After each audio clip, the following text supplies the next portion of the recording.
Can you make an example of a political, economical, or military event of the last 20 or 30 years connected to the Bilderberg decisions?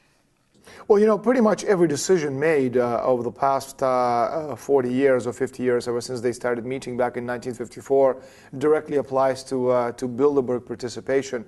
Again, it's very difficult for most people to believe that secret societies actually control the world. And the reason for that, it's because most people have a Cartesian fantasy version of a very small group of people who actually move the wheels of power, whereas in fact you're looking at systemic conspiracy spanning centuries. So when you look at it historically, it's easy to understand why powerful people obviously want to have control of the world.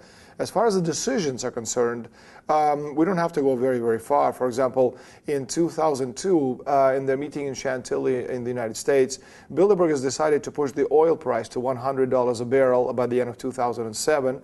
In fact, it hit $100 a barrel on the 2nd of January 2008. And in 2005, Bilderbergers decided to push the oil price to $150 a barrel midway through 2008, and it went to 150, 147.5 in July, August of that year. In 2006, they've agreed to destroy not only the American financial markets, but also the European and North American housing markets. And of course, we duly reported this a year and a half before the housing meltdown in the United States and in Europe. So again, you have to understand what's behind all of their decisions is the destruction of nation-state republics, the creation of giant worldwide divisions, not countries, but pan-unions as we have right now in Europe, the European Union, and in North America. North American Union is being created in Asia. The Asian Union is being created as we speak, as a sort of penultimate step to the creation of one world, not government, but one world company limited, where corporations literally give orders to governments on the way to run the world. Do you have some documents to prove that Bilderberg policy is connected to these events?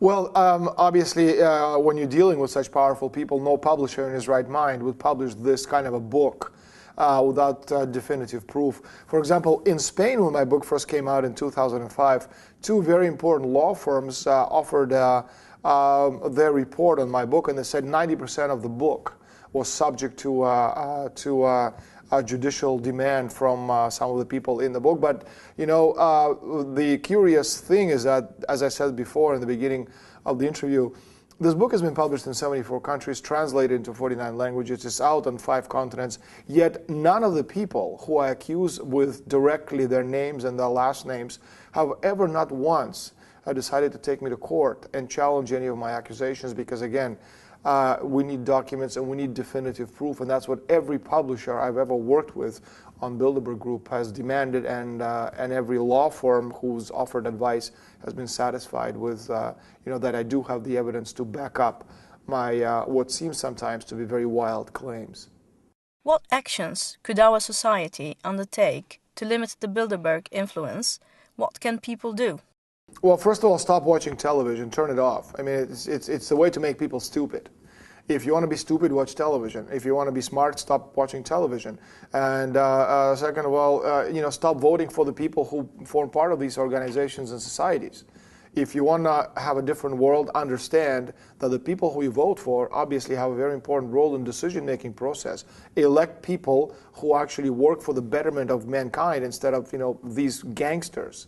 And also, my most important advice is please understand how money works. The most important advice, a very dear friend who is, I have to be careful how I say this individual, I'm not going to say if it's a man or a woman, this person is a very important member of the Bilderberger inner circle, and for years they've been providing me with very, very important advice and on what Bilderberg is planning. And this individual told me that if one day I want to understand how to fight these people, I have to understand how money works. And only through money can we, the people, destroy them. And a good example of that is Northern Rock in England, where grandmothers almost literally overnight destroyed the entire British banking system by taking all the money out of the bank.